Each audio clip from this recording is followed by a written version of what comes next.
Good morning class. ये chapter 5 organisation हम इसमें आज स्टडी करेंगे। बिजनेस स्टडी का ये लास्ट चैप्टर है हाफ ईयरली इसका। आई होप अगर हमारे पास अकाउंटेंसी और सबका सिलेबस करना है तो मैं एक और एक्स्ट्रा चैप्टर करवा दूँगी। अदरवाइज़ यहाँ तक हमारा सिलेबस कंप्लीट है, आप लर्न करिए। आगे के नेक्स्ट चैप्टर आपके नेक्स्ट फाइनल में और बोर्ड में आएंगे।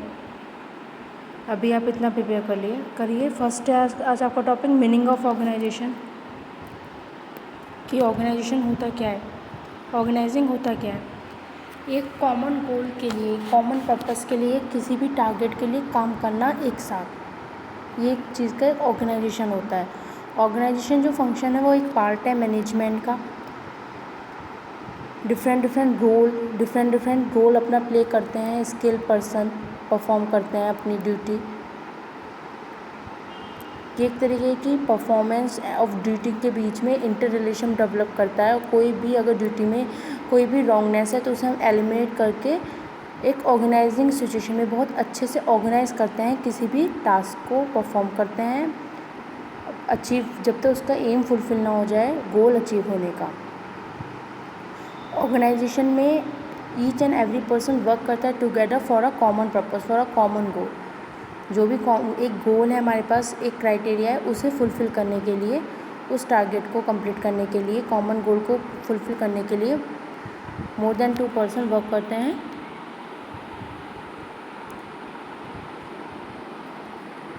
अगर स्टेप ऑफ ऑर्गेनाइजेशन की बात करें तो इस चैप्टर में थोड़ा सा क्वेश्चन डिलीट भी हुआ है आपका सीबीएसई की तरफ से, जैसे कि फॉर्मल एंड इनफॉर्मल ऑर्गेनाइजेशन जो होता था वो अब डिलीट हो चुका है। फॉर्मल इनफॉर्मल ऑर्गेनाइजेशन में कुछ नहीं था। फॉर्मल ऑर्गेनाइजेशन जैसे कि स्कूल्स, कॉलेजेस हो गए, जो भी जहाँ पे फॉर्मल होता है, और इनफॉर्मल ऑर्गेनाइजेशन जैसे आपकी फैमिली, वहाँ पे आप कैसे अपने आप को ऑर्गेनाइज़ करते हो, कैसे अपने आप को शो करते हो, तो ये सब चीज़ें थी उसमें, वहाँ पे कैसे वर्क किया जाता है।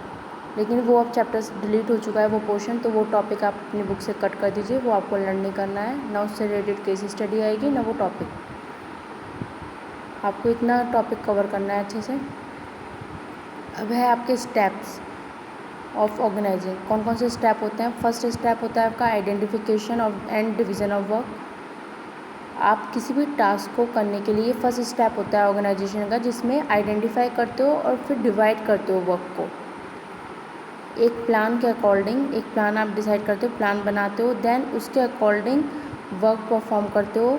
तो सबसे पहले एक टास्क को, फर्स्ट स्टेप होता है ऑर्गेनाइजिंग का, जिसमें आप आइडेंटिफाई करते हो एंड डिवीज़न करते हो वर्क को according to the predetermined plan. जो आपने प्लान सोचा है उसके अकॉर्डिंग अपना वर्क करते हो, उसके अकॉर्डिंग अपने टास्क को डिवाइड करते हो। The work is divided into manageable activity. एक मैनेज एक्टिविटी में वर्क डिवाइड होता है, so that duplication of work can be avoided and burden of work can be shared among the employee। सिर्फ एक ही person को नहीं है वर्क करना, सभी उसके पीछे वर्क करते हैं। जैसे मैनेजर है, मैनेजर ने एक टास्क दे दिया, कोई भी ड्यूटी परफॉर्म होनी है, तो वह पहले एम्प्लॉय को देता है, मैनेजमेंट मैनेजर को देगा, मैनेजर देन एम्प्लॉयज़ को देगा, एम्प्लॉयज़ अपनी ड्यूटी परफॉर्म करेंगे। तो सबकी अलग अलग ड्यूटी डिवाइड हो जाती है एक टास्क को अलग अलग ड्यूटी में, तो किसी के ऊपर बर्डन नहीं होता वर्क का, वर्कलोड नहीं होगा। नेक्स्ट है डिपार्टमेंटाइजेशन। डिपार्टमेंटाइजेशन में वर्क को जब डिपार्टमेंट में डिवाइड कर, जैसे मार्केटिंग डिपार्टमेंट अलग, सेल्स डिपार्टमेंट अलग, हर डिपार्टमेंट को अलग अलग कर दिया, तो उसके रिलेटेड अपने आप में एक्सपर्ट्स होते हैं, नॉलेजेबल पर्सन होते हैं, स्किल पर्सन होते हैं, तो उन्हें पता होता है उन्हें कौन सी ड्यूटी कब करनी है और कैसे करनी है। तो डिपार्टमेंट होते हैं हर चीज़ के। जैसे अब इस कॉलेजेस में भी देखें तो कॉमर्स डिपार्टमेंट अलग होता है, साइंस डिपार्टमेंट अलग होता है, तो उस डिपार्टमेंट के एक्सपर्ट ही उस ड्यूटी को परफॉर्म करते हैं, तो जिससे टास्क जल्दी भी हो जाता है और अच्छे से भी परफॉर्म होता है।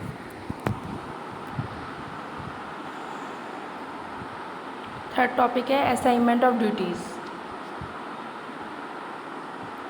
अब जो असाइनमेंट करा जाता है ड्यूटीज़ का, जो ड्यूटीज़ दी जाती हैं, जो जॉब दी जाती हैं एम्प्लॉयज़ को, वो उनकी नॉलेज और स्किल्स के ऊपर। जैसे एमबीए है तो उसे ही मैनेजरशिप की जॉब दी जाएगी, एमकॉम है तो उसे अकाउंटेंट की जॉब अच्छे से परफॉर्म कर सकता है, उसे वो जॉब दी जाएगी। सीए है,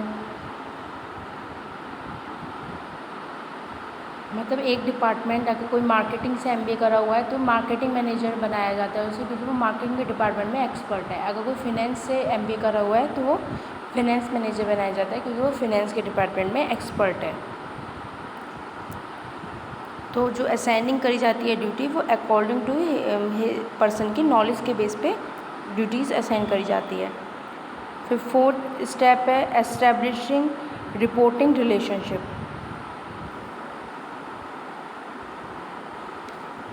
एस्टैब्लिशिंग रिपोर्टिंग रिलेशनशिप में अथॉरिटी एंड रेस्पॉन्सिबिलिटी के बीच में रिलेशन क्रिएट करना होता है। इसमें जो अथॉरिटी है उसकी अगर किसी टास्क की हमें रेस्पॉन्सिबिलिटी दी गई है कि हमें ये परफॉर्म करना है मैनेजर को, तो उसके बाद पूरी अथॉरिटी भी दी जाए। ये नहीं उसके ऊपर जिम्मेदारी है, जिम्मेदारी होने से वो काम नहीं कर सकता कि उसके पास पावर नहीं है। इससे पावर के साथ साथ उसके पास जिम्मेदारी रेस्पॉन्सिबिलिटी भी होनी चाहिए, मतलब अथॉरिटी विद रेस्पॉन्सिबिलिटी होनी चाहिए। मतलब अगर उसके पास किसी चीज़ को सॉल्व करने की अथॉरिटी है, पावर है, तभी वो रेस्पॉन्सिबिलिटी उसे अच्छे से टास्क को परफॉर्म कर सकता है, कोऑर्डिनेशन बना सकता है। अगर मैनेजर को ये भी अथॉरिटी है कि अगर उसे कोई एम्प्लॉय अपॉइंट करना है तो वो भी कर सकते हैं। मैनेजमेंट ने ये भी ऑर्डर दे रखे हैं, तो कोई भी मैनेजर अच्छे से, उसके पास अथॉरिटी है तो अच्छे से वो अपनी रेस्पॉन्सिबिलिटी को परफॉर्म कर लेगा और अपने टास्क को अच्छे से परफॉर्म करेगा इन द ऑर्गेनाइजेशन।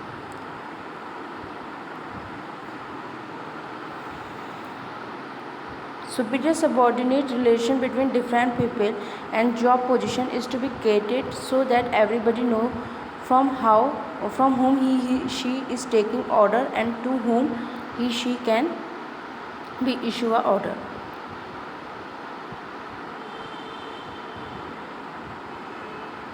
वही चीज़ जो मैं आपको अभी क्लियर कर रही थी, अगर मैनेजर ने ये ऑर्डर दे रखा है कि मैनेजमेंट ने ये ऑर्डर दे रखा है कि मैनेजर को पूरा राइट है कि वो जिस पर्सन को उसे रिक्वायर्ड है उसे अपॉइंट करे एंड उससे ड्यूटी परफॉर्म करवाए, तो वो सबॉर्डिनेट को अपने कह सकता है कि इस टास्क को ऐसे करके परफॉर्म करना है। तो ये एस्टेब्लिशमेंट, इस स्टेप में एस्टेब्लिशमेंट होना चाहिए अथॉरिटी विद रेस्पॉन्सिबिलिटी के साथ। अथॉरिटी एंड रेस्पॉन्सिबिलिटी दोनों ही में एक प्रॉपर रिलेशन होना चाहिए, एक हियरचियल रिलेशन होना चाहिए, जिससे दोनों चीज़ में कोऑर्डिनेशन बना रहता है और वेरियस डिपार्टमेंट में कोऑर्डिनेशन रहेगा, तभी एक स्मूथली फंक्शनिंग हो पाएगी ऑर्गेनाइजेशन में।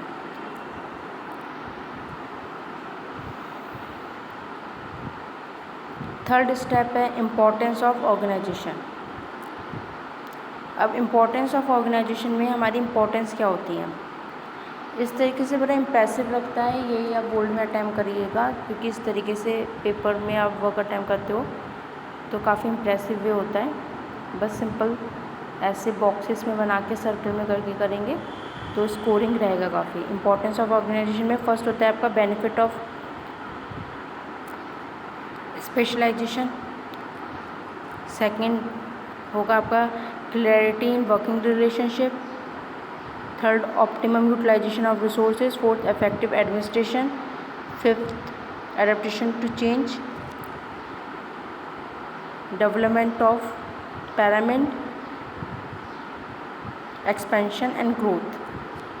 तो ये इम्पोर्टेंस होती है हमारी ऑर्गेनाइजेशन की।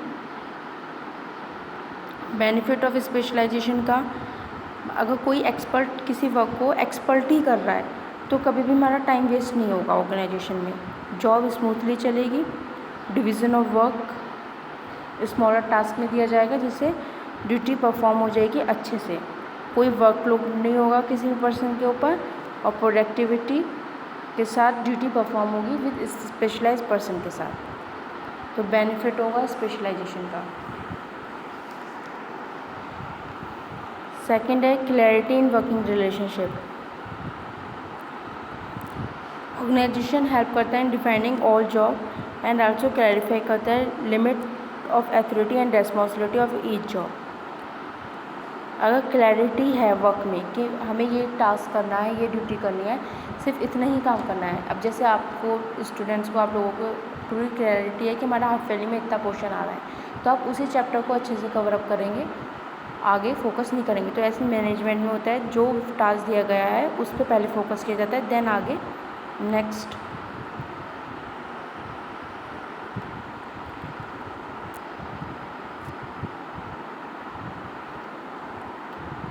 Optimum utilisation of resources. Same चीज़ है फाइनेंशियल रिसोर्सेज और ह्यूमन रिसोर्सेज। ह्यूमन रिसोर्सेज में वही एक्सपर्ट, अगर एक्सपर्ट काम अपने फील्ड का अच्छे से करेंगे तो कोई वेस्टेज नहीं होगा, ना टाइम का, ना मनी का, ना कॉस्ट का। फाइनेंशियल रिसोर्सेज भी डेवलप सही रहेगा क्योंकि ऐसी जगह पैसा लगाओ जहाँ यूज़फुल हो। तो ऑर्गेनाइजेशन का यही मोटिव होता है, कोई भी रिसोर्सेज वेस्ट ना हो। फिर है इफेक्टिव एडमिनिस्ट्रेशन। इफेक्टिव एडमिनिस्ट्रेशन में it provide a clear description of job and related to duty which help to avoid confusion and duplication of work. मतलब जॉब के बारे में क्लियर पता होता है कि आपके पास ये अथॉरिटी है इस वर्क को करने की और ये रेस्पॉन्सिबिलिटी है। तो जब क्लियर डिस्क्रिप्शन जॉब का लिखा हुआ होगा, एडमिनिस्ट्रेशन वर्क इफेक्टिव वे से होगा।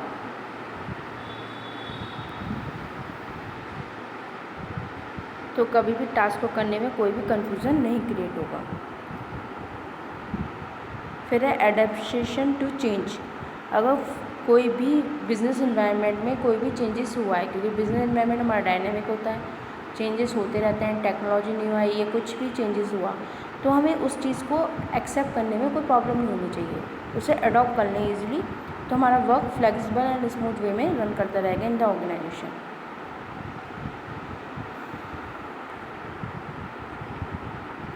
फिर है डेवलपमेंट ऑफ पर्सनल। मतलब जो भी हम एम्प्लॉय अपना ऑर्गेनाइजेशन में ला रहे हैं वो एक अच्छी थिंकेबल वाला होना चाहिए, वो इनोवेटिव होना चाहिए अपने आप में। जब मैनेजर उसे कोई भी अथॉरिटी दे, कोई भी रेस्पॉन्सिबिलिटी दे या कोई भी अथॉरिटी दे तो वो उस वर्कलोड रिड्यूस करे उसका। ये नहीं कि उसकी पावर का, अगर उसे कोई अथॉरिटी मिल गई तो उसका वो बेकार उसमें यूटिलाइज ना करे, उसे एक सही से वर्क में ऑर्गेनाइजेशन को ग्रोथफुल बनाने में और अपॉर्चुनिटी दिलवाने में यूज़फुल करे, वेस्ट ना करे। Expansion and growth. Expansion and growth means organization की ग्रोथ एंड उसका डाइवर्सिफिकेशन, एडवर्टीजमेंट ऑर्गेनाइजिंग की, ये सब एक एम्प्लॉय के वर्कलोड, वर्क पे ही, परफॉर्मेंस पे और मैनेजर का कैसे उसने एडमिनिस्ट्रेशन करा है उसके ऊपर ही डिपेंड करता है। तो जॉब पोजीशन, डिपार्टमेंट, प्रोडक्ट की लाइन, न्यू जोग्राफिकल टेरिटरीज, ये सारी चीज़ें एडिंग होनी चाहिए।